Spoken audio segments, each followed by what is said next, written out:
ಇವಾಗ ವಿಮಲಮ್ಮ ಬಂದರು. ಬಂದಂಥ ಪರಿಸ್ಥಿತಿ ನೋಡಬೇಕು. ತಳಗೆ ಕಾರ್ಯಕ್ರಮ ಚಾಲೂ ಇತ್ತು. ಅಲ್ಲೇ ಬಂದು ನಿವೇದನೆ ಮಾಡಿಕೊಂಡ್ರು. ಆಚಾರ್ಯ ಶಾಂತಿಸಾಗರರ 106ನೇ ದೀಕ್ಷಾ ಜಯಂತಿ ದಿವಸ ಇತ್ತು. ಅವ್ರು ಇಲ್ಲಿ ಬಂದಾಗ ಭದ್ರಗಿರಿಗೆ ಇವಾಗ ವಿಮಲಮ್ಮ ಬಂದರು. ಆ ದಿವಸ ಆಚಾರ್ಯ ಶಾಂತಿಸಾಗರ್ ದೀಕ್ಷಾ ತಗೊಂಡ 106 ವರ್ಷ ಆಯಿತು. ಪಾಲ್ಗುಣ ಶುಕ್ಲ ಚತುರ್ದಶಿ ದಿವಸ ಇಲ್ಲೇ ಅವರ ಪ್ರವೇಶ ಮಾಡ್ರು. ಇವತ್ತ ಅಷ್ಟಮಿ ದಿವಸ ಅವರ ನವಮಿ ದಿವಸ ಜೀವನ ಯಾತ್ರಾ ಮುಗಿಸುವಂಥ ಕಾರ್ಯ ಮಾಡಿದ್ರು. ಎಷ್ಟು ವಿಶೇಷವಾಗಿರ್ತಕ್ಕಂಥ ದೀಕ್ಷಾ ತಗೊಳಗಂತೂ ಉಪವಾಸ ಮಾಡಬೇಕು. ನಮ್ಮ ಆಗಮ ಹೇಳ್ತದೆ, ದೀಕ್ಷಾ ದಿವಸ ಉಪವಾಸ ಮಾಡ್ರು. ನಂತರ ನೀರ ಎಳ್ನೀರ ಔಷಧ ತಗೋತ ಕ್ರಮವಾಗಿ ಎಲ್ಲ ತ್ಯಾಗ ಮಾಡ್ಕೋತ ನೀನು ಅಷ್ಟಮಿ ಐತ್ರಿ ಮಾತಾಜಿ ಹೆಂಗೆ ಮಾಡೋರ ಅಂತ ಹೇಳ್ಪೆಟ್ಟಿಗೆ ನೀವು ಹೆಂಗೆ ಹೇಳ್ತೀರಿ ಹಂಗೆ ನೋಡ್ರಿ. ಸಲ್ಲೇಖನ ತೊಗೊಂಡ್ರಿ ಮತ್ತು ಈಗ ಆತ್ಮ ಕಲ್ಯಾಣ ಮಾಡ್ಕೋ ಶ್ರೇಯೋ ಮಾರ್ದಾಗದರಿ. ಮತ್ತು ಅಷ್ಟಮಿ ಉಪವಾಸ ಮಾಡ್ರೆ ಭಾಳ ಫಲ ಸಿಗ್ತೈತಿ. ಆಯ್ತು ರೀ, ನಾ ಮಾಡ್ತೀನಿ ರೀ, ನಂಗೆ ವ್ರತ ಕೊಡ್ರಿ ಅಂತ ಪಿಂಚಿ ಐತಿ ದರ್ಶನ ಮಾಡ್ರು. ನಿನ್ನೆ ಅಷ್ಟಮಿ ಅನಶನ ವ್ರತ ಪಾಲನೆ ಮಾಡಿ ಆನಂದ ಅವರು ಪರಿಚಾರಕರಲ್ಲಿ ಸೇವಾ ಮಾಡೋಕ್ಕೆ ಕೆಲವು ಜನ ಇದ್ರು. ಕೇಳ್ರಿ, 2-3 ದಿವಸದಿಂದ ಅವ್ರಿಗೆ ಹೊಟ್ಟೆಗೆ ಒಂದು ಸ್ವಲ್ಪ ತ್ರಾಸ ಆಗ್ತಿತ್ತು, ಸ್ವಲ್ಪ ಮೋಕ್ತಿ ಕಿಡ್ಚಾಡ್ತಿದ್ರು. 2 ದಿವಸ ಆ ಹೊಟ್ಟೆಗಿಂದ ಗಂಟ ಮೊದಲು ಆಹಾರ ತೊಗೊಂಡಿದ್ದ ಹಾಲು ಇರ್ಬೋದು, ಮಜ್ಜಿಗೆ ಇರ್ಬೋದು, ಪದಾರ್ಥದಿಂದ ಹೊಟ್ಟೆಗಿನ ಗಂಟಾಗಿದ್ದು. ಆ ಗಂಟು ಇದ್ದದಕ್ಕೆ ಮಲಬದ್ಧತೆ ಅಂದರೆ ಕಾಡಿಗೆ ಸಫಾಯಿ ಆಗಲ್ದಕ್ಕೆ ಸ್ವಲ್ಪ ವೇದನೆ ಆಗ್ತಿತ್ತು. ಅದ್ರ ಸಲುವಾಗಿ 2-3 ಸಲ ನಾವು ಔಷಧ ಕೊಡುವಂಥ ಪ್ರಯತ್ನ ಮಾಡಿದ್ವಿ. ಔಷಧ ಅಂತ ಇಷ್ಟು ಅವ್ರಿಗೆ ತ್ರಾಸ ಆಕೈತು. ವಾಂತಿ ಆದಂಗೆ, ಪಿತ್ತ ಆದಂಗೆ, ಕಫ ಆದಂಗೆ ಭಾಳ ತ್ರಾಸ ಆಕೈತಿ. ಆದರೂ ನಾವು ಉಪದೇಶ ಕೊಡೋರು ಅವ್ರಿಗೆ, ಮಾತಾಜಿ ಶರೀರ ನಮ್ದಲ್ಲ, ಮತ್ತು ಶರೀರ ನಿರೋಗ ಆಗಿ ಸ್ವಾಸ್ಥ್ಯ ಚಲೋ ಇದ್ದು ಪರಿಣಾಮ ಶಾಂತಾಗಿ ಸಮಾಧಿ ಆಯ್ತು, ಈ ಮನುಷ್ಯ ಪರ್ಯಾಯ ಸಾರ್ಥಕ. ಮತ್ತು ಲಾಸ್ಟ್ ನಿಮಗೆ ಹೊಟ್ಟೆ ತ್ರಾಸ ಆಗೈತೆ, ಆಕೋತ ಪಿತ್ತ ಕಪ್ಪದ್ಲೆ ವೇದನಾ ಹಾಕೋತ ವೇದನಾದಾಗ ಮೃತ್ಯು ಆತಂದ್ರೆ ಆರಿಕ ಆಗಿ ವ್ಯರ್ಥ, ಸಲ್ಲೇಕಂತ ತಗೊಂಡು ವ್ಯರ್ಥ. ಅದಕ್ಕೆ ಸ್ವಲ್ಪ ಸಂಯಮ ತಗೊಳ್ರಿ. ಏನು ವೇದನಾ ಆಗಾಕತ್ತಿದ್ರು ಶರೀರಕ್ಕೆ ಆಗತ್ತೈತಿ, ಶರೀರದಿಂದ ಆತ್ಮ ಭಿನ್ನ ಅದಾನು ಹಿಂಗೆ ತಿಳಿಸಿ ಹೇಳ್ಬೇಡಿ ನಗಾವ್ರ ಆಯ್ತ್ರಲ್ಲ, ಸಹನ್ ಮಾಡೋದ್ರಲ್ಲ. ಅದಕ್ಕೆ ಬಂದೇನ್ರಿ ನಾ ಕಲ್ಯಾಣ ಮಾಡ್ಕೊಳಕ, ಸಹನ್ ಮಾಡೋದ ನನ್ನ ಧರ್ಮತ್ರಿ. ಈಗ ಮಹಾವ್ರತಿ ಅದ್ರಿ, ನೀವು ಪಿಂಚಿ ತಗೊಂಡರಿ. ಅರಿಕ ಅಂದ್ರೆ ಸಾಮಾನ್ಯ ಪದ ಅಲ್ಲ, ತೀರ್ಥಂಕರ ತಾಯಿಗಿಂತಲೂ ಶ್ರೇಷ್ಠವಾಗಿರ್ತಕ್ಕಂಥ ಪದ. ತೀರ್ಥಂಕರ ಮಾತಾ ಸಹಿತ ದೀಕ್ಷಾ ತೋಕಿತ ಪೂರ್ವದಾಗ ಅಸಂಯಮ ಇರ್ತಾರೋ. ಅದರ ತೀರ್ಥಂಕರ ಮಾತಾ ಸಹಿತ ಆರಿಕೆಗಳಿಗೆ ಪರಿಕ್ರಮ ಹಾಕಿ ದರ್ಶನ ಮಾಡಿದ ನಮ್ಮ ಶಾಸ್ತ್ರ ಉಲ್ಲೇಖೈತಿ. ಅವ್ರು ಜೀವಂತಿದ್ದಾಗಲ್ಲ ಸಮಾಧಿ ಆದ ನಂತರ ಅವರ ಪಾರ್ಥಿವ ಶರೀರಕ್ಕೆ ಪ್ರದಕ್ಷಿಣೆ ಆಗ್ತಕ್ಕಂಥದ್ದು ಪದ್ಧತಿ ನಮ್ಮ ಆಗಮದಾಗ ಉಳ್ಕೊಂಡು ಬಂದೈತಿ. ಯಾಕೆ ಈ ಪದ್ಧತಿ ಬತ್ತು? ಉಪಚಾರದಿಂದ ಆಚಾರ್ಯ ಒಟ್ಟಕೇರರು ಮಹಾ ಗ್ರಂಥ ಮುನಿಗಳಿಗೆ ಆಚರಣೆ ಮಾಡ್ತಕ್ಕಂಥ ಮೂಲಾಚಾರ ಒಳಗೆ ಉಲ್ಲೇಖ ಮಾಡ್ತಾರೋ. ಮಾತಾಜಿ ಸ್ತ್ರೀ ಪರ್ಯಾಯದಾಗಿದ್ರೂ ಸಹಿತ ಉಪಚಾರದಿಂದ ಮಹಾವ್ರತಿ ಅಂತ ಹೇಳ್ಯಾರು. ಯಾಕ? ಸ್ತ್ರೀ ಪರ್ಯಾಯ ಇರೋದ್ರಿಂದ ಅವ್ರಿಗೆ ದಿಗಂಬರ ಆಗಕ್ಕೆ ಬರೋದಿಲ್ಲ. ಸ್ತ್ರೀ ಪರ್ಯಾಯ ಇರೋದ್ರಿಂದ ಎದ್ದು ನಿಂತ ಆಹಾರ ತಗೊಳಕ್ಕೆ ಬರಂಗಿಲ್ಲ. ಸ್ತ್ರೀ ಪರ್ಯಾಯ ಇರೋದ್ರಿಂದ ಮಾಸಿಕ ಧರ್ಮ ನಿಮಿತ್ತ ಇರೋದ್ರಿಂದ ಅಸ್ನಾನ ಮೂಲ ಗುಣ ಯಾವ 28 ಮೂಲ ಗುಣ ಸಾಧು ಪರಮೇಶ್ವರ ಇರ್ತಾವೋ ಆ 3 ಗುಣ ಅವ್ರ ತೇಕ ಪಾಲನೆ ಮಾಡಕ್ಕೆ ಆಗಂಗಿಲ್ಲ ಅನ್ನಂತೆ ಅವ್ರಿಗೆ ಅರಿಕಾಶ್ರೀ 105 ಅಂತ ಬರಿತೀವಿ ನಾವು. 108 ಲಿತ್ನೆ 105 ಲಿತ್ತೆ 108 ಗುಣಗಳ ಪೈಕಿ 3 ಗುಣ ಅವ್ರ ತೇಕ ಇರೋದಿಲ್ಲ. ಅರಿಕ ಮಾತಾ ಜೊತೆಕ ಸ್ತ್ರೀ ಪರ್ಯಾಯ ಇರೋದ್ರಿಂದ, ಸ್ತ್ರೀ ಪರ್ಯಾಯದ ಮೋಕ್ಷ ಇಲ್ಲ ಅನ್ನೋದ್ರಿಂದ ಪುರುಷ ಪರ್ಯಾಯ ಪ್ರಾಪ್ತಿ ಮಾಡ್ಕೋ ಭಾವ ಇಟ್ಕೊಂಡ ಅವ್ರಿಗೆ ಪ್ರೇರಣಾ ಕೊಡಲಾಗ್ತದೆ. ನೀವು ಉಪಚಾರದಿಂದ ಇವತ್ತ ಹರಾಗ ಮಾತಾಜಿ ಹೇಳಿ ನಿನ್ನೂ ಹೇಳಿ ಉಪದೇಶ ಕೊಟ್ಟು, ಮಾತಾಜಿ ಆತ್ಮ ಸ್ತ್ರೀ ಅಲ್ಲ, ಆತ್ಮ ಪುರುಷ ಅಲ್ಲ, ಆತ್ಮ ನಪುಸಕ ಅಲ್ಲ, ಶರೀರಕ್ಕೆ ಲಿಂಗ ಐತಿ, ಆತ್ಮ ಲಿಂಗಾತೀತದನು. ಹಂಗೆ ನೋಡ್ರಿ ನಮ್ಮ ಆಗಮದಾಗ 3 ಲಿಂಗ ಹೇಳಾರು, ಜಿನಲಿಂಗ, ಮುನಿಲಿಂಗ, ಶ್ರಾವಕ ಲಿಂಗ ಅಂತ. ಈ 3 ಲಿಂಗ ರತ್ನತ್ರಯ ನಿಧಿ ಪ್ರಾಪ್ತಿ ಮಾಡ್ಕೊಂಡು 3 ಲೋಕದ ನಾಥ ಆಗುವಂಥ ವ್ಯಕ್ತಿತ್ವ ಯಾವ ಜೀವಕತಿ ಆ ಜೀವ ಮಾತ್ರ ಈ 3 ಲಿಂಗ ಪ್ರಾಪ್ತಿ ಮಾಡ್ಕೋತೈತಿ ಅಂತ. ಶ್ರಾವಕ ಲಿಂಗ, ಶ್ರಾವಕರ ಷಟ್ಕ್ರಿಯೆಗಳನ್ನು ಪಾಲನೆ ಮಾಡ್ತಾ 25 ಮಲದೋಷಗಳಿಂದ ಮುಕ್ತಿರ್ತಕ್ಕಂಥ ಸಮ್ಯಕ್ ಸಹಿತ ಆಚರಣೆ ಮಾಡ್ತಕ್ಕಂಥ ಜೀವ ಸಮ್ಯಕ್ ದೃಷ್ಟಿ ಶ್ರಾವಕ ಅನ್ಸ್ಕೋತದ. ಅದರಾಗ ಉತ್ಕೃಷ್ಟ ಶ್ರಾವಕ ಯಾರಂತ ಕೇಳ್ರ ಶುಲ್ಲಕ, ಶುಲ್ಲಿಕ, ಐಲಕ ಇವರಿಗೆ ಉತ್ಕೃಷ್ಟ ಶ್ರಾವಕರು ಅಂತ ಕರೆದವರು. ಶ್ರದ್ಧಾವಾನ್, ವಿವೇಕವಾನ್, ಕ್ರಿಯಾವಾನ್. ಶ್ರದ್ಧಾ ಅಂದ್ರೆ ಸಮ್ಯಕ್ ದರ್ಶನ, ವಿವೇಕ ಅಂದ್ರೆ ಸಮ್ಯಕ್ ಜ್ಞಾನ, ಕ್ರಿಯಾ ಅಂದ್ರೆ ಸಮ್ಯಕ್ ಚಾರಿತ್ರ. ತಿಳಿಯಾಗಿರ್ಲಿ ನಿಮಗೆಲ್ಲರಿಗೂ. ಶ್ರಾವಕ ಧರ್ಮದಾಗೂ ವ್ಯವಹಾರ ರತ್ನತ್ರಯ ಅದಾವು. ಹೆಂಗ ಗಿಡದಾಗ ಕಾಯಿ ಆಗೋಕ್ಕಿಂತ ಮೊದಲು ಹೂ ಇರ್ತೈತಿ, ಹೂವು ಆಗೋಕ್ಕಿಂತ ಮೊದಲು ಮೊಗ್ಗಿರ್ತೈತಿ. ಮೊಗ್ಗಿರ್ಲಾರ್ದ ಹೂವಿಲ್ಲ, ಹೂ ಇರ್ಲಾರ್ದ ಕಾಯಿ ಇಲ್ಲ. ಕಾಯಿ ಬರ್ಬೇಕಾದ್ರೆ ಮೊದಲು ಹೂ ಬೇಕು, ಮತ್ತು ಹೂ ಆಗಲ್ದ ಯಾವುದು ಕಾಯಿ ಆಕತಿ ಅದಕ್ಕೆ ನಮ್ಮ ಧರ್ಮದಾಗ ಅಭಕ್ಷಂದಾರ. ಹತ್ತಿಕಾಯಿ ಚಕದಿ ಅಂಬರ್ ಮಂತಕ್ಕೆ ತುಮಿ ಅದಕ್ಕೆ ಯಾವಾಗರೇ ಹೂ ಆಕೈತೆ ನೋಡಿರೇನ ಡೈರೆಕ್ಟ್ ಕಾಯಿನ ಆಕೈತಿ. ಅದಕ್ಕೆ ನಮ್ಮ ಧರ್ಮದ ಅಭಕ್ಷಂದಾರ. ಹಂಗೆ ಶ್ರಾವಕ ಆಗಲಾರ್ದ, ವ್ಯವಹಾರ ರತ್ನತ್ರ ಪ್ರಾಪ್ತಿ ಮಾಡ್ಕೋಲಾರ್ದ, ವ್ಯವಹಾರ ಧರ್ಮ ಪ್ರಾಪ್ತಿ ಮಾಡ್ಕೋಲಾರ್ದ, ಸಂಯಮ, ಸಕಲ ಸಂಯಮ ಮತ್ತು ದೇಶ ಸಂಯಮ ಅಂತ ಎರಡು ಹೇಳಾರು. ಮಾತಾಜಿಗಳು ಎಷ್ಟನೇ ಗುಣಸ್ಥಾನದಾಗ? 5ನೇ ಗುಣಸ್ಥಾನದಾಗ ದೇಶ ಸಂಯಮಿಯಾಗಿ ಅವರು ಅನುವ್ರತಿಯಾಗಿ ವ್ಯವಹಾರದಿಂದ ಕ್ಷುಲ್ಲಿಕ, ಐಲಕ, ಶುಲ್ಲಕ ಇವ್ರಿಗೆ ಅನುವೃತ್ತಿ ಅಂತೇಳಿ ಪ್ರತಿಮಾಧಾರಿಗಳಿಗೆ. ಮಾತಾಜಿಗಳಿಗೆ ಉಪಚಾರದಿಂದ ಮಹಾವ್ರತಿ ಅಂದರು. ಸತ್ಯ ಮಹಾವ್ರತ, ಅಹಿಂಸಾ ಮಹಾವ್ರತ, ಚೌರ್ಯ ಮಹಾವ್ರತ, ಬ್ರಹ್ಮಚರ್ಯ ಮಹಾವ್ರತ, ಅಪರಿಗ್ರಹ ಮಹಾವ್ರತ, ಸಾಡಿ, ಪಿಂಚಿ, ಕಮಂಡ್ಲ, ಶಾಸ್ತ್ರ ಬಿಟ್ಟು ಎಲ್ಲ ಪರಿಗ್ರಹ ತ್ಯಾಗ ಮಾಡಿ, ಮನಿ ಮಠ ಎಲ್ಲ ತ್ಯಾಗ ಮಾಡಿ, ಕೊನೆಗೆ ದೇಹನ ನಂದಲ್ಲ ಅಂತಕ್ಕಂಥ ಭೇದ ಜ್ಞಾನದಿಂದ ಯಾವ ಪರಂಪರೆಯಲ್ಲಿ ಪ್ರಪ್ರಥಮವಾಗಿ ನಮ್ಮ ಆದಿನಾಥ ತೀರ್ಥಂಕರ ಪುತ್ರ ಅನಂತ ವೀರ್ಯ ಪಂಡಿತ್ ಮರಣ ಪ್ರಾಪ್ತಿ ಮಾಡ್ಕೊಂಡು ಮೋಕ್ಷ ಪ್ರಾಪ್ತಿ ಮಾಡ್ಕೊಂಡ್ರು. ಅಂಥ ಮರಣದೊಳಗೆ 5 ಮರಣ ಹೇಳಾರು. ಇವತ್ತು ಮಾತಾಜಿಗಳು ಯಾವ ಮರಣ ಆತ ನಿಮ್ಗೆ ಗೊತ್ತೈತಿ? ಆ ಮರಣ ಖಂಡಿಕಾ ಗ್ರಂಥ ಹೇಳ್ತೈತಿ. ಯಾವ ಮರಣ ಆಯ್ತು ಇದಕ್ಕಂತಾರೋ? ಬಾಲ ಪಂಡಿತ್ ಮರಣ. 5ನೇ ಗುಣಸ್ಥಾನದ 4 ಮತ್ತು 5ನೇ ಗುಣಸ್ಥಾನದಾಗ ಸಮ್ಯಕ್ತು ಸಹಿತ ದೇಶ ಸಂಯಮ ಸಹಿತ ಯಾ ಜೀವದ ಮರಣ ಕತಿ ಅದಕ್ಕೆ ಬಾಲ ಪಂಡಿತ್ ಮರಣ ಅಂದರು. 6ನೇ ಗುಣಸ್ಥಾನ ಹಿಡ್ಕೊಂಡ 12ನೇ ಗುಣಸ್ಥಾನವರೆಗೆ ಏನು ಜೀವದ ಮರಣ ಆಗ್ತೈತಿ ಅದಕ್ಕೆ ಪಂಡಿತ್ ಮರಣ ಅಂದರು. ಮತ್ತು 13ನೇ ಗುಣಸ್ಥಾನ ಕೊನೆಗೆ ಯಾವುದು ಮರಣ ಆಗ್ತೈತಿ 14ನೇ ಗುಣಸ್ಥಾನ ಅಯೋಗಿ ಕೇವಲಿ ಗುಣಸ್ಥಾನ ಅಂತೀವಿ ನಾವು. अरिहंत परमेष्ठी मरण, अरिहंत परमेष्ठीचं जो मरण होते त्या मरणाला पंडित मरण म्हटलं. ज्यांचा पंडित मरण ಆಗ್ತೈತಿ ಅವ್ರು ನಿಯಮದಿಂದ ಮೋಕ್ಷಕ್ಕೆ ಹೋಗ್ತಾರೆ. ಇದು ಸಿದ್ಧಾಂತ ಐತಿ. ಮತ್ತು ಪಂಡಿತ ಮರಣ ಯಾರಾಗ್ತೈತಿ ಅವ್ರು ಕಲ್ಪವಾಸಿ ದೇವಾಗಿ ಸ್ವರ್ಗದಾಗ ಜನ್ಮ ತಗೋತಾರೋ. ಮತ್ತು ಬಾಲ ಪಂಡಿತ ಮರಣ ಆಗ್ತೈತಿ ಯಾರ್ದಾಗ್ತೈತಿ ಆ ಜೀವದ ನಿಯಮದಿಂದ ಸ್ವರ್ಗದಾಗ ಜನ್ಮ ತಗೋತೈತಿ, ಭವ್ಯ ಜೀವ ಇರ್ತೈತಿ. ಮತ್ತು ಯಾವ ಜೀವದ ನಿಕಟ ಭವ್ಯತಿ ಇಲ್ಲಿಂದ ದೇಹ ತ್ಯಾಗ ಮಾಡಿ ಅಂತಿಮ ಸಮಯದಾಗ ಮಿಥ್ಯಾತ್ವ ಉದಯ ಬಂದು ವಿದೇಶ ಕ್ಷೇತ್ರದಾಗ ಜನ್ಮ ತಗೊಂಡು ಅಲ್ಲಿಂದ ಮೋಕ್ಷಕ್ಕೆ ಹೋಗ್ಬೋದು ಸ್ತ್ರೀ ಪರಿಚ್ಛೇದ ಮಾಡಿ. ಮಾತಾಜಿನೂ ಅದನ್ನ ಬೋಧನಾ ಮಾಡ್ತೀವಿ. ಮಾತಾಜಿ ಭಾವನಾ ಮಾಡ್ರಿ ಹಂಗೆ ಆಚಾರ್ಯ ಕುಂದ್ರು ವಿದೇಶ ಕ್ಷೇತ್ರದಾಗ ಹೋಗಿ ಶ್ರೀಮಂತರ ಭಗವಾನ್ ಸಾನ್ನಿಧ್ಯ ದರ್ಶನ ಮಾಡಿ ಬಂದ. ಎಷ್ಟು 84 84 ಪಾಹುಡ್ಗಳ ರಚನೆ ಮಾಡ್ರು. ಪ್ರತ್ಯಕ್ಷ ಶ್ರೀಮಂತರ ಭಗವಾನ್ ದರ್ಶನ ಭಾಗ್ಯ ಸಿಗ್ತಾವ್ರಿಗೆ. ಹಂಗೆ ನೀವು ಸಲ್ಲೇಖನ ತಗೊಂಡರಿ. ದೇಹದಿಂದ ವಿದೇಹಿಯಾಗಿ, ದೇಹದಿಂದ ಮುಕ್ತಾಗಿ ಪುಷ್ಪಕ ವಿಮಾನದಾಗ ಕುತ್ತ ವಿದೇಶ ಕ್ಷೇತ್ರದಾಗ ಹೋಗಿ ಅಲ್ಲಿ ಸ್ತ್ರೀ ಪರಿಚ್ಛೇದ ಮಾಡಿ ಆ ಶ್ರೀಮಂತರ ಭಗವಾನ್ ಸಮೋಷರಂದಾಗ ನೀವು ಭಾವಲಿಂಗಿ ಮುನಿಯಾಗಿ ಮೋಕ್ಷ ಪ್ರಾಪ್ತಿ ಮಾಡ್ಕೊಳ್ರಿ ಅಂತ ಉಪದೇಶ ಮಾಡಿದಾಗ ಹ್ಞೂ ರೀ ಹಂಗೆ ಮಾಡ್ತೀನಿ ರೀ ನನಗೆ ಅದು ಭಾಗ್ಯ ಸಿಗಲಿ ಅಂತ ಆನಂದದಿಂದ ನಾವೇನೋ ಅವ್ರಿಗೆ 2 ಮಾತು ಉಪದೇಶ ಕೊಟ್ರು ಅಗದಿ ಉತ್ಸಾಹ ಕೇಳ್ಕೋತಂದು ನಗು ಮುಖ ತೋರಿ ಕೈ ಜೋಡಿಸಿ ಆನಂದ ತೋತಿರು. ಮತ್ತು ನಿನ್ನೆ ನೋಡ್ಬೇಕು ಅವ್ರು ಜೈ ಹಕ್ಕಾಗ ಇವ್ರಿಗೆ ಏನಾಗತ್ತೀನಿ ನಮ್ಮ ಮಹಾರಾಜ್ರಿಗೆ ಇವ್ರಿಗೆ ನೀವು ಊಟ ಮಾಡಿ ಅಂತ ಕಡೆ ಶಕ್ತಿ ಇಲ್ಲ. ಅನ್ನ ರೊಟ್ಟಿ ತಿಂದ ಮಾತಾಜಿ ಬೇರೆ ನೀರು ಔಷಧ ತಗೋತಾರೋ ಮಣಿಗದಲ್ಲಿ 2 ಕೈ ಮ್ಯಾಲೆ ಜಯ ಹೋ ಅಂತ 2 ಕೈ ಮ್ಯಾಲ ಮಾಡಿ ಅಗದಿ ಉತ್ಸಾಹ ಘೋಷಣೆ ಮಾಡ್ತಿದ್ರು. ಮತ್ತು ಅವ್ರನ್ನ ಮೊದಲಿಂದ ನೋಡ್ಕೊತ ಬಂದೇನಿ. ಐಲಕ್ಕಿದ್ದಾಗಿಂದ ನಮ್ಮ ಸೇವೆ ಮಾಡ್ಯಾರ ಅವ್ರು. ಫಸ್ಟ್ ಚಾತುರ್ಮಾಸ ನಮ್ದು ಕೋತಿಳಿ ಆಗಿತ್ತು. ಮಹಾರಾಷ್ಟ್ರ ಕೋತಿಳಿ, ಜಯಸಿಂಗ್ಪುರ್ ಕೋತಿಳಿ. ಅಲ್ಲಿದ್ದಾಗ ಅವ್ರು ಬರ್ತಿದ್ರು. ಅವ್ರ ಮನೆತನ ಪೂರ್ಣ ಧಾರ್ಮಿಕ ಇತ್ತು. ಅವ್ರ ಅಕ್ಕನೂ ಜ್ಞಾನಮತಿ ಮಾತಾಜಿಯಾಗಿ ಶಂಡೋಳಿ ಒಳಗೆ ಸಮಾಧಿ ಬಂದ್ ಮಾಡ್ಕೊಂಡ್ರು. ಅವ್ರ ಪತಿರಾಜ ಅವರು ಇಲ್ಲೇ ಬದ್ರಿಗಿರಿ ಒಳಗೆ ಆರ್ಮಿ ಇದ್ರು. ಕೊನೆಗೆ ಬಂದವರು ನಿಯಮ ಸಲೇಖನ ಪೂರ್ವಕ ಸಲೇಖನ ಮಾಡಿ ಲಾಸ್ಟಿಗೆ ದೇಹ ತ್ಯಾಗ ಮಾಡಿ ಕಲ್ಯಾಣ ಮಾಡ್ಕೊಂಡ್ರು. ಈಗ ಅವ್ರದ್ದು ಸರ್ದಿನೂ ಬತ್ತು. ಅವರು ಸ್ವ ಇಚ್ಛೆ ಅಲ್ಲೇನ ಯಾರ್ದು ಪ್ರಶ್ನೆ ಕಾಯಂ ಕೇಳ್ತಿ ಮಾತಾಜಿ ಯಾರು ಒತ್ತಾಯಿಲೆ ದೀಕ್ಷಾ ತೊಗೊಳ್ತೀರೋ ಏನು ನಿಮ್ಮ ಕಲ್ಯಾಣ ಸಲುವಾಗಿ ಯಾರು ಒತ್ತಾಯಿಲೆ ಸಲ್ಲೇಕಂತ ಹೋಗ್ತಾರೋ ನಿಮ್ಮ ಇಚ್ಛೆಲೇನು ಒಂದ ಮಾತನ್ನ ಅವ್ರು ಯಾರ್ದು ಪ್ರೆಷರ್ ಇಲ್ರಿ, ನನ್ನ ಕಲ್ಯಾಣ ನಾ ಮಾಡ್ಕೋದೈತ್ರಿ, ಹಂಗ ಹೋಗಾಕ್ ಬಂದಿಲ್ರಿ, ಕಲ್ಯಾಣ ಮಾಡ್ಕೊಳಕ್ ಬಂದನಿ, ಅಂತಿಮ ಗುರಿ ಇದೈತ್ರಿ. ನಾ ಕಾಯಂ ಮಾತಾಜಿ ಎಲ್ಲಾರ್ದು ಕಲ್ಯಾಣ ಆಗಲಿಂತ ಆಶೀರ್ವಾದ ಮಾಡ್ರಿ. ಅವಾಗ ಎರಡು ಕೈ ಐತಿ, ಹೆಂಗೆ ನಮ್ಮ ದರ್ಶನ್ ಭೂಷಣ್ ಬುದ್ಧಿ ಮಾತಾಜಿ ಮಾಡ್ತಿರಲ್ಲ ಹಂಗೆ ಎರಡು ಕೈ ಐತಿ, ಎಲ್ಲಾರ್ದು ಕಲ್ಯಾಣ ಆಗಲ್ರಿ.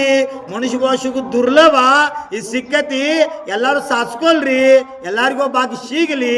ಜೈನ ಧರ್ಮದ ಎಲ್ಲಕ್ಕಿಂತ ದೊಡ್ಡ ವಿಶೇಷತ ಏನಂದ್ರ ತರಣ ತಾರಣ ಧರ್ಮ. ನಾವಂತೂ ಪಾರ ಆಗತ್ತೀವೋ, ನಮ್ಮ ಜೋಡಿ ಎಲ್ಲರೂ ಪಾರ ಆಗಲಿ. ಈ ಭಾವನಾ ಇಟ್ಟಂಥ ವಿಶ್ವದಾಗ ಏಕಮೇವ್ ಧರ್ಮ ಜೈನ ಧರ್ಮ. ಬದುಕೋಲೆ ಬಿಡು, ನನ್ನಂಗ ಪರರ ಎಲ್ಲಾರು ಅಂತ, ನನ್ನಂಗೆ ಎಲ್ಲಾರು ಅಂತಕ್ಕಂಥ ತಿಳ್ಕೊಂಡು ನನ್ನ ಕಲ್ಯಾಣ ಜೊತೆಗೆ ಎಲ್ಲಾರ್ದು ಕಲ್ಯಾಣ ಆಗಲಿ ಅಂತಕ್ಕಂಥ ಭಾವನಾ ಇಟ್ಕೊಂಡು ಆತ್ಮ ಕಲ್ಯಾಣ ಎಷ್ಟು ಕಠಿಣ ಮಾರ್ಗಿದ್ರೂ ಅದನ್ನ ನಕ್ಕೋತ ಸ್ವೀಕಾರ ಮಾಡಿ ಸಾವುಕ್ಕೆ ಸಡ್ಡು ಹೊಡಿತಕ್ಕಂಥ ಧರ್ಮ ಜೈನ ಧರ್ಮದ ಸಲ್ಲೇಖನ ಮಹಾವ್ರತದ. ಅಂತ ಮಾತಾಜಿಯವರು ಸಾವುಕ್ಕೆ ಸಡ್ಡು ಹೊಡೆದ್ರು, ಬರ್ಲ್ರಿ ನಾ ತಯಾರದನಿ, ನಂಗೆ ಎಮಸಲ್ಲೇಖನ ಕೊಡ್ರಿ ಮಾತಾಜಿ, ಕೊಡ್ನೂರಿ ಕೊಡ್ರಿ. ನಾನು ಲಾಸ್ಟ್ ಮತ್ತೆ ತಿಳಿಸೇನ್, ಹಂಗಿಲ್ರಿ ಶಾಂತಿಸಾಗರ್ ಹೇಳ್ಯಾರಿ ಅಂತಿಮ ಸಮಯ ಮತ್ತೆ ಕೆಟ್ಟ ಬಿಸಿಲೈತ್ರಿ, ನಿನ್ನ ಉಪವಾಸ ಆಕುಲ್ತ ಆಗಬಾರ್ದು, ಸುಮ್ ತಗೋರಿ ಒಂದು ಗಾಸ್ ತಗೋರಿ ಒತ್ತಾಲೆ ಹೇಳ್ರು ಒಲ್ಲೆನ ಹತ್ತಿರು. ಆದರೂ ನಾ ತಿಳಿಸಿ ಅಂತೆ ಕಡಿಕೆ ಎಮಸಲ್ಲೇಖನ ಕೊಡ್ತು, ಬಾಯಿ ಒಣಿಗೆ ಬರಾಕೈತು, ನೀರು ಎಣಕೈತ್ರು, ದೋಷ ಹತ್ತಬಾರ್ದು ಹೇಳಿ ತಿಳಿಸಿದ್ವು. ಆಯ್ತು ರೀ ಅಂತ ಗೋಣ್ ಹಾಕಿರು, ಹಿಂಗೆ ಹಚ್ಚಿ ಬಾಯಿಗೆ ಹಚ್ಕೊಡ್ದ ಕೈಯ ಬಿಟ್ರು, ಅಂತರ ಆಯ್ತು. ಅಲ್ಲೇ ಸಲ್ಲೇಖನ ತಗೊಂಡ್ರಿ, ಸಲ್ಲೇಖನ ತಗೊಂಡು ಬರೀ ಅಂತರ್ಮೂರ್ತದಾಗ 48 ನಿಮಿಷ ಒಳಗೆ ಉತ್ಕೃಷ್ಟ ಸಮಾಧಿ ಮರಣ ಮಾಡ್ಕೊಂಡಿದ್ರು. ಸಮಾಧಿ ಪೂರ್ವ ಇಂಥ ಮರಣ ಎಲ್ಲರಿಗೂ ಬರಂಗಿಲ್ಲ. ಯಾರ್ಯಾರು ನೋಡ್ರಿ ಇಂಥ ಮರಣ ಕೈ ಹತ್ರ ನೋಡ್ನು. ಅಂತರ್ಮೂರ್ತದಾಗ ಅವ್ರು ಸಮಾಧಿ ಆತು. ಸಲ್ಲೇಖನ ತಗೊಂಡ ಕಣ್ಣು ಮುಂದೆ ನಾವು ನೋಡಿದ್ವು, ಮಾತಾಡ್ಕೋತ ಹೋದ್ರು, ನೋಡ್ಕೋತ ಹೋದ್ರು. ನೀವು ನೋಡಿರ್ಲ, ನೋಡಿದವ್ರು ಭಾಗ ಸಿಕ್ಕೈತಿ ನಿಮ್ಗೆ, ಅವ್ರಿಗೆ ಭಾಳ ಪುಣ್ಯ ಬೇಕು. ಶಾಸ್ತ್ರ ಹೇಳ್ತತಿ ಪಂಚಕಲ್ಯಾಣ 1,000 ಅಲ್ಲ 1,00,000, 1,000 ಪಂಚಕಲ್ಯಾಣ ನೋಡ್ರಿ ಎಷ್ಟು ಪುಣ್ಯ ಸಿಗ್ತದೆ, ಅದಕ್ಕಿಂತ ಹೆಚ್ಚು ಪುಣ್ಯ ಒಂದು ದೀಕ್ಷಾ ನೋಡ್ರಿ ಸಿಗ್ತೈತಿ. ಒಂದು ದೀಕ್ಷಾ ನೋಡ್ರಿ ಎಷ್ಟು ಪುಣ್ಯ ಸಿಗ, ಅದಕ್ಕಿಂತ ಪುಣ್ಯ ಒಂದು ಸಲ್ಲೇಖನ ಸಮಾಧಿ ನೋಡ್ರಿ ಸಿಗ್ತೈತಿ ಅಂತ ನಮ್ಮ ಆಗಂದಾಗ ಹೇಳ್ತಾರೋ. ಎಲ್ಲಕ್ಕಿಂತ ದುರ್ಲಭ ಸಮಾಧಿ ಮರಣ ಹೇಳ್ತಾರಲ್ಲೋ, ಸಮಾಹಿ ಮರಣ ಜಿನಗುಣ ಸಂಪತ್ತಿ ಹೋಮಜ್ಯಂ. ಆಚಾರ್ಯ ಕುಂದ್ರು ದಶಭಕ್ತಿ ಒಳಗೆ ಅಂಚಲಿಕದಾಗ ಹೇಳ್ಯಾರ, ಸ್ಪಷ್ಟ ಹೇಳ್ಯಾರು, ಅಂಚೇಮಿ ಮಾತಾಜಿ ಅಂತಿಮ ಸಮಯ ತಕ್ಕ ಕೈ ಜೋಡಿಸಿದ್ದು ಬಿಡ್ಲಿಲ್ಲ, ಕೈ ಬಿಡ್ತಾವತ್ ಹಿಂಗೆ ಹಾಕವ್ರು. ಮತ್ತನ್ನು ಆಚಾರ್ಯ ಶಾಂತಿಸಾಗರ್ ಹೆಂಗೆ ಮುದ್ರೆ ಹಾಕಿರಲ್ಲ, ಈ ಟೈಪಿಂಗ್ ಎರಡು ಬಟ್ ಸೇರಿಸಿ ಹಿಂಗೆ ಹಚ್ಚಿ ಎದಿ ಮ್ಯಾಗ ಹಿಂಗೆ ಇಟ್ಕೊಂತಿರು. ಅದರಾಣ ಪಿಂಚಿ ಸೇರ್ಸವ್ರು ಅವ್ರಿಗೆ, ಮಾತಾಜಿ ಪಿಂಚಿ ಹಿಡ್ಕೋರಿ, ಅರಿಕಾದರಿ ಮಹಾವ್ರತಿ ಅದರಿ ನಿಮ್ಮ ಸಾಧನ ಆಗ್ಲಿ ಅಂತ ತಿಳ್ಕೊಂಡು ಪಿಂಚಿ ಸೇರ್ಸೋರು. ಹಿಂಗೆ ಎದಿ ಮ್ಯಾಗ ಇಟ್ಕೊಂಡ ಅಂಚೇಮಿ ಕಮಲದ ಹೂವಿನ ಮೊಗ್ಗಿ ಹಾಗೆ कमळाचं फुलाचं खळीसारखं श्रीफल मुद्रा असा अंचेमी पूजे मी अत्यंत पूज्य भावना ठेवून वंदा मी नमस्कार करतो. मी कशासाठी? वंदे तद्गुण लब्धये, जो भगवान तुमच्या गुण आहे तो अनंत गुणराशी, माझ्या आत्म्यामध्ये अनंत गुणाचा घनपिंड माझा आत्मा आहे, पण तुम्हाला प्रकट झालेला आहे, मला अप्रकट रूपात आहे. तुम्ही पर्यायात सिद्ध आहे, मी द्रव्य रूपाने सिद्ध आहे, भविष्यात होणारा मी भावी कालाचं सिद्ध आहे. आचार्य कुंदकुन स्पष्ट सांगितलेलं आहे, प्रत्येक आत्मा बीज रूप परमात्मा आहे. म्हणून माताजी आ भावना इटकोंडना पूजे मी नमस्सामी. दुःखको याक नमस्कार ಮಾಡೋದಾ? भगवंतांना, गुरूंना, जिनवानींना नमस्कार का करायचं? माताजींना नमस्कार का करायचा? माताजींचा समाधी झाल्यानंतर, मुनिराजांचा समाधी झाल्यानंतर पण त्यांच्या शरीर पूजनीय आहे, दर्शनीय आहे असं आचार्य देवसेन तत्वसार ग्रंथामध्ये लिहिलेलं आहे. हे द्रव्य मंगल आहे. जो जीव पार्थिव शरीराचं, मुनी असू दे, आरिका असू दे, त्या जीवाचं अंतिम दर्शन म्हणतात, पार्थिव शरीर दर्शन म्हणतात. ह्या दर्शन करायला देवानुदेवाचे चतुर्निकाय देवलोक तीर्थंकराचं निर्वाण कल्याण साजरा करतात. भगवान मोक्षाला गेल्यानंतर त्यांच्या नख आणि केस एवढं राहिले असतात, त्याचं घेऊन पार्थिव शरीर तयार करून मोठं प्रमाण उत्सव काढून आणि त्याचा अंत्यक्रिया करून एवढा आनंद मानतात. भस्म घेऊन कपाळाला लावून स्वतः सार्थक जीवन कृतकृत्य झालं असं समजून घेतात. आणि ज्या आत्म्याचं हे तीर्थमस्तक व्हायचं सामर्थ्य आहे, ऐकू लागले काय? पंचकल्याण होत असताना, पंचकल्याण आगाಗ तीर्थंकर दीक्षा घेतलो, अर्शना लवंगा केसर लावून केशोचन करतात की ते केशलोचन केलेले ಮಾಡಿದ್ದ ಹಳದಿ ತಗೊಂಡು ನಿಮಗೆ ತಲೆಗೆ ಹಚ್ಕೊಂಡ್ರಿ ಅಂದ್ರೆ ಒಂದಿಲ್ ಒಂದು ಬಹುದ ನೀವು ಭಾವಲಿಂಗಿ ಮುನಿ ಆಗ್ತೀರಿ, ದೀಕ್ಷಾ ತಗೊಳ್ಳುವಂಥ ಭಾಗ್ಯ ನಿಮಗೆ ಸಿಗ್ತೈತಿ ಆಗಂದಾಗ ಹೇಳ. ಮತ್ತು ಯಾರು ಸಾಧುಗೋದ ಸಾಧ್ವಿಗೋದ ಮಹಾವ್ರತಿಗೋದ ಸಮಾಧಿಯಾಗಿ ಅವ್ರ ಅಂತ್ಯಕ್ರಿಯೆ ಆದ ನಂತರ ಅವ್ರು ಭಸ್ಮ ತಗೊಂಡು ಹನಿಗೆ ಹಚ್ಕೋತಾರೋ ಅವ್ರ ಆತ್ಮ ಒಂದಿಲ್ ಒಂದು ಬಹುದಾಗ ತೀರ್ಥ ಮಸ್ತಕ ಆಕತಿ ಅಂತ ಹೇಳ್ಯಾರ. ತೀರ್ಥ ಮಸ್ತಕ ಯಾರಿಗಂದಾರು? ಸಿದ್ಧ ಪರಮೇಷ್ಠಿಗಿ. ಸಿದ್ಧ ಪರಮೇಷ್ಠಿಗೆ ಯಾವ ಉಪಾಧಿ ಐತಿ? ತೀರ್ಥ ಮಸ್ತಕ. ಸಿದ್ಧಶಿಲಾದಾಗ ಅವ್ರ ತೆಲಿಗಳು ಸಮಾನ ಅದಾವ. ತೆಲಿಗಳ ಸಿದ್ಧಶಿಲಾದಾಗ ತನು ಮಾತು ಒಲೆಗೆ ಟಚ್ ಆಗ್ಯಾವ, ಕಾಲು ಮ್ಯಾಲ ತಳಗದಾವ. ನಾವು ಭೂಮಿ ಮೇಲೆ ನಿಂತರ ನಮ್ಮ ಕಾಲು ಸಮಾನ ಇರ್ತಾವೆ, ತೆಲಿ ಮ್ಯಾಗ ಕೆಳಗ ಇರ್ತಾವೆ. ಕರೆ ಸಿದ್ಧ ಭಗವಾನ್ರು ಹಂಗಿಲ್ಲ, ತೆಲಿಗಳೆಲ್ಲ ಸಮಾನ ಇರ್ತಾವೋ, ಕಾಲು ಮ್ಯಾಲ ಕೆಳಗ ಇರ್ತಾವೆ. ಆದಿನಾಥ ಭಗವಾನ್ರ ತೆಲಿ ಮ್ಯಾಲದ, ಮಹಾವೀರ ಭಗವಾನ್ ತೆಲಿ ಸಮ ಐತಿ. ಮಹಾವೀರ ಭಗವಾನ್ರ ಕಾಲ ಆದಿನಾಥರ ಕಿವಿ ಮ್ಯಾಲ ಅದಾವ, ಆದಿನಾಥ ಭಗವಾನ್ ಕಾಲ ತಳಗ. ಯಾಕೆ ಅವ್ರು 5 ದೂರ ಧನುಷ್ ಇದ್ರು, ಮಹಾವೀರ ಭಗವಾನ್ರು 7 ಮೊಳ ಇದ್ರು. ಅನಂತೆ ಅವ್ರ ಶರೀರ ಈಟ ಇತ್ತು, ಗಿಡ್ಡಿತ್ತು. ಅನಂತೆ ಅವ್ರ ಕಾಲ ಆದಿನಾಥ ಭಗವಾನ್ ಕಿವಿ ಮ್ಯಾಲ ಅದಾವ ಕಾಲುಗಳು, ತೆಲಿ ಮಾತ್ರ ಸಮ ಅದಾವ. ಇದಕ್ಕಂತಾರ ತೀರ್ಥ ಮಸ್ತಕ. ಯಾವ ಜೀವಕ್ಕೆ ತೀರ್ಥ ಮಸ್ತಕ ಆಗೋ ಯೋಗ್ಯತೆ ಸಿಗ್ತೈತಿ ಅಂದ್ರೆ ಯಾವ ಜೀವ ಮಹಾವರ್ತಿಗಳು ಸಮಾಧಿ ಆದ ನಂತರ ಅವ್ರ ಅಂತ್ಯಕ್ರಿಯೆ ಪ್ರಾತಿಶ್ವರ್ಯ ಅಂತ್ಯಕ್ರಿಯೆ ಆದ ನಂತರ ಏನು ಭಸ್ಮ ಮುಹಿತೈತಿ ಆ ವಿನಯದಿಂದ 3 ಸುತ್ತ ಹಾಕಿ ಹಾಲೆ ಅದನ್ನ ಆರಿಸಿ ಅದನ್ನ ಅಸ್ಥಿ ವಿಸರ್ಜನೆ ಮಾಡಕ್ಕೆ ಯಾರು ಆ ಭಸ್ಮ ಹನಿಗೆ ಹಚ್ಕೊಳ್ಳೋದ್ರಿಂದ ಯಾ ಜೀವಾತ್ಮ ಪಾರ್ಥಿವ ಶರೀರ ಅಂತ್ಯಕ್ರಿಯೆ ಆದ ನಂತರ ಭಸ್ಮವನ್ನ ಚಂದನದಿಂದ ಕರ್ಪೂರದಿಂದ ಸುಶೋಭಿತ ಆಗಿರ್ತಕ್ಕಂಥ ಪವಿತ್ರ ಆಗಿರ್ತಕ್ಕಂಥ ಭಸ್ಮವನ್ನ ತನ್ನ ತಲೆಗೆ ಹಚ್ಕೋತಾನೆ. ಶಿಖರ್ಜಿ ಆಗ ಹಂಗೆ ಹೋಗಿ ನೀವು ದರ್ಶನ ಮಾಡಿ ಹಣಿಗೆ ಮಣ್ಣ ಹಚ್ಕೋತಿರಲ್ಲೋ, ಶಿಖರ್ಜಿ ಹಂಗೆ ದರ್ಶನ ಮಾಡ್ಬೇಕಂದ್ರೆ 2 ಕೈ ಮುಂದೆ ಮಾಡಿ ವಿನಯದಿಂದ ಕೆಳಗೆ ಬಗ್ಗೆ ನಮ್ಮ ಹಣಿ ತಲೆ ನೆಲಕ್ಕೆ ಹತ್ಬೇಕು ಶಿಖರ್ಜಿ ಭೂಮಿಗೆ. ಆ ಶಿಖರ್ಜಿ ಮಣ್ಣ ನಿಮ್ಮ ತಲೆಗೆ ಹತ್ತಂದ್ರೆ ನೀವು ಶಿಖರ್ಜಿ ದರ್ಶನ ಮಾಡಿದ ಸಾರ್ಥಕ ಆತು ಅಂದ್ರೆ ನಮ್ಮ ಆಗಮದಾಗ ಆಚಾರ್ಯ ಭಗವಂತ ಹೇಳ. ಆವರ್ತನ ಪೂರ್ವಕ ಮ್ಯಾಲ್ದ 3 ಆವರ್ತನ ಮಾಡಿ ವಿನಯದಿಂದ ಕೆಳಗೂ ದರ್ಶನ ಮಾಡಬೇಕು ಶಿಖರ್ಜಾಗ. ಇದು ದರ್ಶನ ವಿಶುದ್ಧಿ ಅಂತಂದಾರು. ಇಂಥ ದರ್ಶನ ಮಾಡಾಕ ನಿಮ್ಮ ಭಾವ ವಿಶುದ್ಧಿ ಇತ್ತಂದ್ರ ಶಿಖರ್ಜಿ ಒಳಗೆ ಕೇವಲಿ ಭಗವಾನ್ ಸಾನ್ನಿಧ್ಯ ಇತ್ತಂದ್ರ ತೀರ್ಥಂಕರ ಪ್ರಕೃತಿ ಬಂದ್ ಆಕತಿ ಅಂತ ನಮ್ಮ ಆಗಮದಾಗ ಹೇಳ. ಅಂದ್ರೆ ಮುಂದಿನ ಹೋದಾಗ ನೀವು ತೀರ್ಥಂಕರಾಗಿ ಮೋಕ್ಷಕ್ಕೆ ಹೋಗುವಂಥ ಭಾಗ್ಯ ಸಿಗ್ತೈತೆ ಅಂತೇಳಿ. ಇದರಿಂದ ದರ್ಶನ ವಿಶುದ್ಧಿ ಭಾವನಾದಿಂದ ವಿನಯದಿಂದ.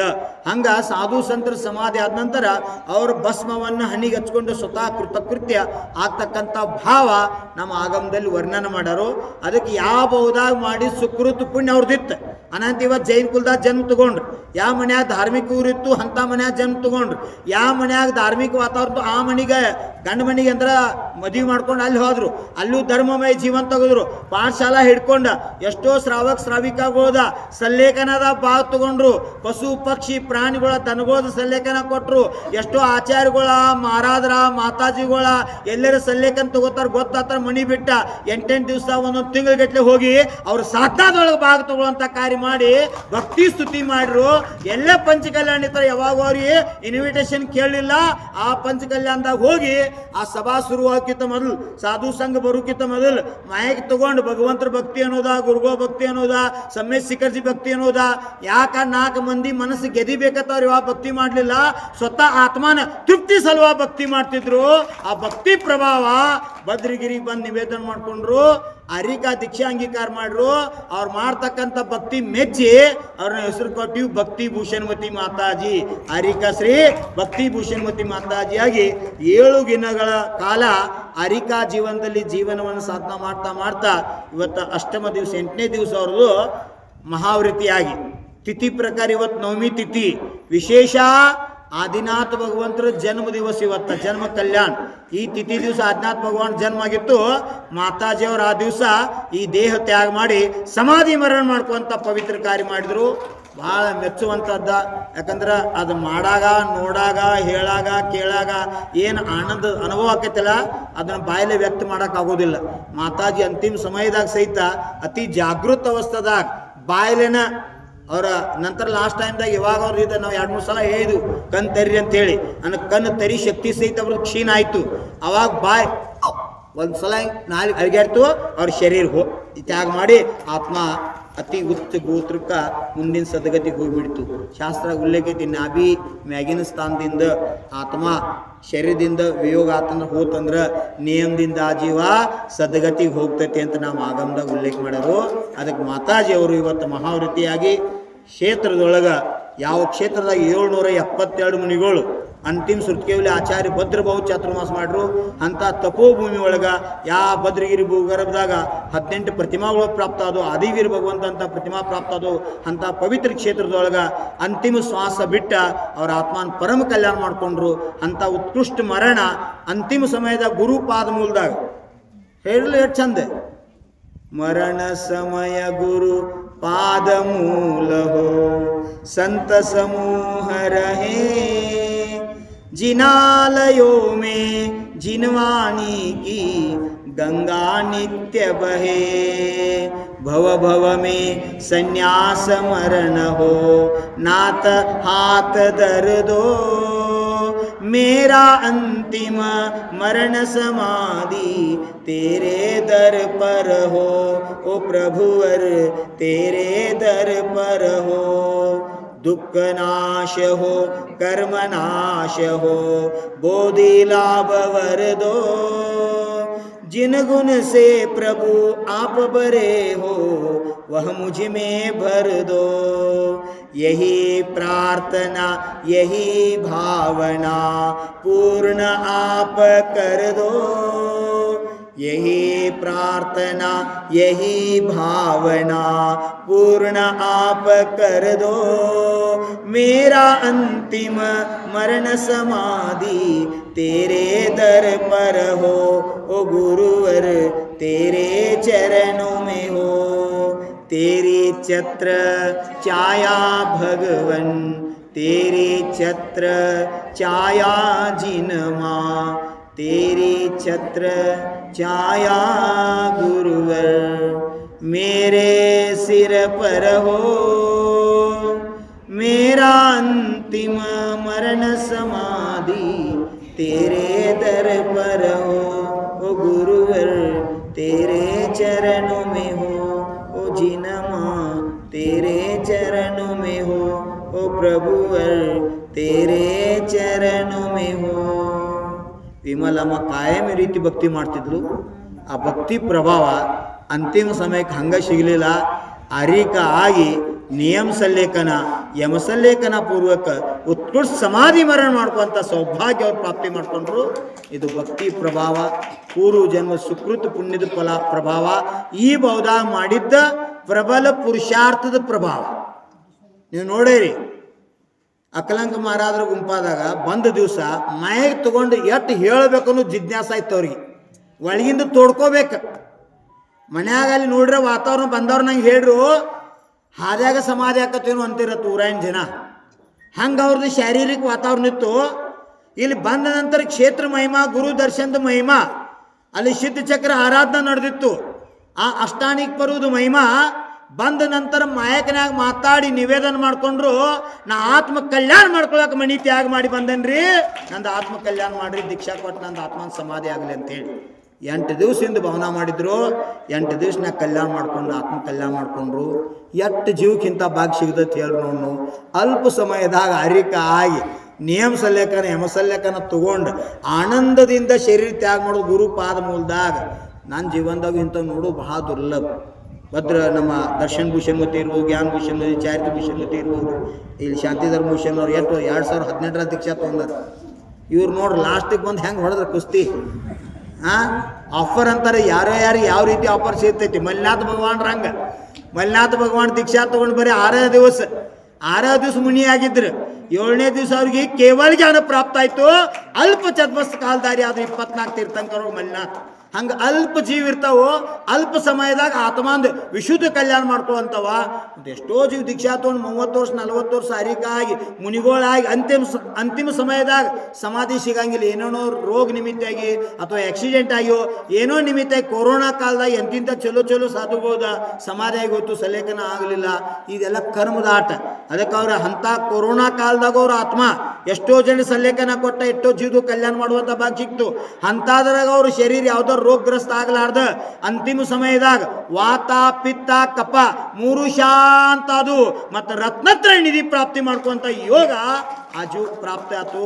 ಗುರು ಪಾದ ಮೂಲ ನಕ್ಕೋತ ಆನಂದದಿಂದ ಗೋನ್ ಚಲ್ತಿರ್ ವಿಡಿಯೋ ಐತಿ ನೋಡ್ರಿ, ನಿಮ್ಗೆ ಹುಚ್ಚ ಹತ್ತೈತಿ. ಅಂತಿಮ ಸಮಯದ ವಿಡಿಯೋ ಮುದ್ದ ಮಾಡಕಚ್ಚೇನ್ಯ ಮಾತಾಜಿನ ಕೇಳಾರ, ಮಾತಾಜಿ ನೋಡ್ರಿ ಜಾಗೃತ ಅದರಿಲ್ಲ, ಗೋನ್ ಹಾಕವ್ರಿ ಹಿಂಗ ಜಾಗೃತ ಅದರಿಲ್ಲ, ಯಾತ್ರೆ ಇರ್ಬೇಕ, ಅಂತಿಮ ಸಮಯ ಐತ್, ಪುಷ್ಪಕ ವಿಮಾನ ಬಂದೈತ್, ಕುಂಡ್ರುದೈತ್, ವಿದೇಶ ಕ್ಷೇತ್ರಕ್ಕೆ ಹೋಗೋದೈತ್, ನಿಮಗ ತಯಾರಿ ಐತ್ರಿ. ಗೋನ್ ಹಾಕವ್ರಿ ಹಿಂಗ ಬಾಯಿಲೆ ಮಾತಾಡಕ್ಕೆ ಶಕ್ತಿ ಇಲ್ಲ. ಅಂಥ ಸಮಯದಾಗೂ ಸಹಿತ ಗೋನ್ ಅಳಿಗಾಡಿಸಿ ಅನುಮೋದನ ಮಾಡುವಂಥ ಭಾವ ವ್ಯಕ್ತ ಮಾಡುವಂಥ ಯೋಗ್ಯತಾ ಜೀವಕ್ಕಿತ್ತಂದ್ರೆ ಇದು ಪುಣ್ಯ.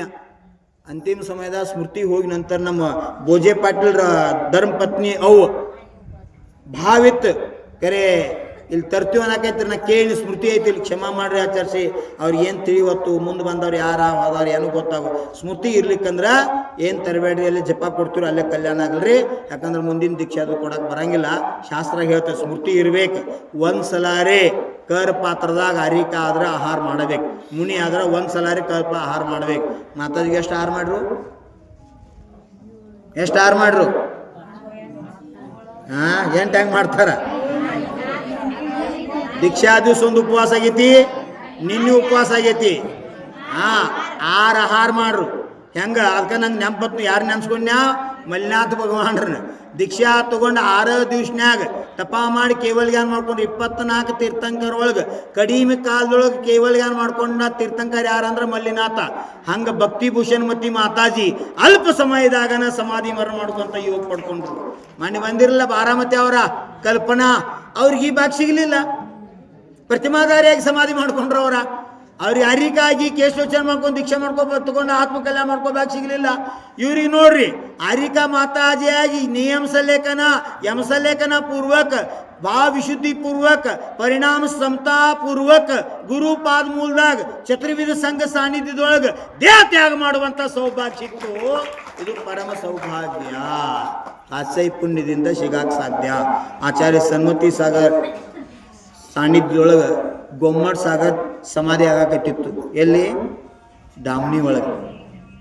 ಊರಾಗಿನ ಹೊಸ ದಾಮ್ನಿ ಐತ್ಲ, ಹೊಸ ದಾಮ್ನಿ ಊರಾಗ ನಾವು ಹೋಗಿದ್ದೀವಿ.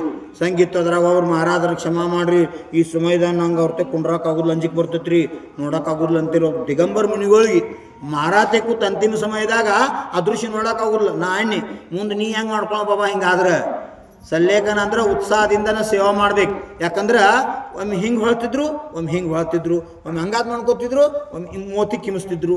ಹಿಂಗೆ ಯಾಕೆ ಆಗ್ತೈತೆ ತೊಗೊಂಡ ನಮ್ಮ ವಸಂತಾದ ಪಾಟೀಲಿದ್ರು ಗೊತ್ತೇಳವ್ರು. ನಾವು ಕರೆದ್ರಿ ಹೊಟ್ಟೆ ಮ್ಯಾಗ ಕೈ ಆಡಿಸಿ ಈಗ ನೋಡ್ಬಿಡ್ದ ಎಣ್ಣೆ ಹಚ್ಚಿ ಹೊಟ್ಟೆಗೆಲ್ಲ ಗಂಟು ಹತ್ತಾಕೈದ್ದು ತಂದಿ ಒಳಗೆ ಮಲಬದ್ಧತೆ ಆಗೈತ್ರಿ, ಚುಚ್ಚಾಕೈತೆ, ವೇದನಾ ಆಗೈತೆ ಅವ್ರಿಗೆ. ಅದಕ್ಕೆ ಮನ್ಸಿಗೆ ಶಾಂತಿ ಇಲ್ಲ. ಅವಾಗ ಔಡ್ಲೆಣ್ಣೆ ತರಿಸಿ ಸಾಕಷ್ಟು ಪ್ರಯತ್ನ ಮಾಡೋ ಕಾಳಿಗೆ ಆಗಲಿಲ್ಲ. ಅಂದರೆ ಯಮಸಲೇಖನ ಶುರು ಇತ್ತು. ಆಹಾರ ಔಷಧ ಕೊಡಕ್ಕೆ ಬರೋಂಗಿಲ್ಲ, ಬಾಯಿ ಉಪಚಾರ ಮಾಡಬೇಕು. ಆ ಸಮಯದ ಉಪಯೋಗ ಮಾಡಿ अरंडी तेल बोटाला लावून गुदद्वारमध्ये बोट घालून हळून एक हाताने वर फिरवायचं, हात हळूहळू हळून आतनं सगळं कडा काढल्यानंतर अर्धा तासानं एवढं शांत त्यांना झोप लागले. 3 दिवस झोपले नव्हतं, 2-3 तास झोप लागल्यानंतर त्यांच्या अति उत्कृष्ट समाधी मरण झालं. म्हणून आमचे अंतिम कर्तव्य आहे साधू संतांचं विवेकपूर्वक समाधी मरण करणं. बाळाला जन्म दिलेल्या आई किती पालन पोषण करतात प्रेमानं, मायानं, वात्सल्यानं, त्याच्यापेक्षा हजारो गुण जास्त लक्ष ठेवून अंतिम समयात त्या जीवाचा परिणाम शांत राहावा हे भाव ठेवायचे असते. तेव्हा का त्या असू दे, माताजी असू दे, त्यांचे परिवार लोक असू दे, इथले गावातले लोक असू दे, आजी लोक वगैरे सगळं मिळून एवढं त्यांचा परिणाम चांगला ठेवायला पुरुषार्थ केलं. थोडं काहीतरी झालं तर मला सूचना देतो. मी काली गोशालाला गेलतो खाली आज सकाळीच, आणि आमच्या अव्वा कात्या निरूप पाठविलं असं आचारशी थोडं आहारला उठायचं सवळे निसणार नाही म्हणायला लागले. तुम्ही या त्यांना सांगायला. ಅಂದ್ರೆ त्यांनी स्वतः आज सवळं निसायला पण तयार नाही. म्हणजे त्यांचा भाव एवढं पूर्व तयारी होतं. म्हणजे आज मला हार पण घ्यायचं नाही, काल अष्टमी झालेल्या उत्कृष्ट समाधी साधायचं आहे हे डोक्यात होतं. पण येऊन मी स्थितीकरण करून समजून सांगितल्यानंतर ते बसलं. नको मनानं नाही नको असून पण त्यांनी गुरूंचा आज्ञा म्हणून पालन केले. पण गुरूंच्या सानिध्यातच कसं धर्मभूषण गुरुदेव अंतिम जेल ग्रहण करून अंतर्मुहूर्तात यरणामध्ये समाधी साधलं. असं अल्प समयात समाधी साधायचं भाग्य भक्तिभूषणमती माताजींना प्राप्त झाले. 700 पुण्य, त्या पुण्याला आम्ही तुम्ही अनुमोदन करूया. त्यांच्यासारखं 700 विशुद्धी आम्हाला अंतिम समयात प्राप्त होऊ दे. सद्गुरूंच्या पादमूलात क्षेत्रात आमचं अंतिम मरण मंगलमय होऊ दे. हे मंगल भावनाने जय बोलो रत्नत्रय स्वरूप प्रशस्त मोक्ष मार्ग की यमसल्लेखना पूर्वक साधना के समाधि मरण महामहोत्सव की क्षपक राज क्षपक योगिनी यमसल्लेखना महाव्रतधारी आरिका श्री 105 भक्तिभूषणमती माता जी की आदिनाथ तीर्थंकर जन्म कल्याणक महामहोत्सव की आज की मंगल बेला की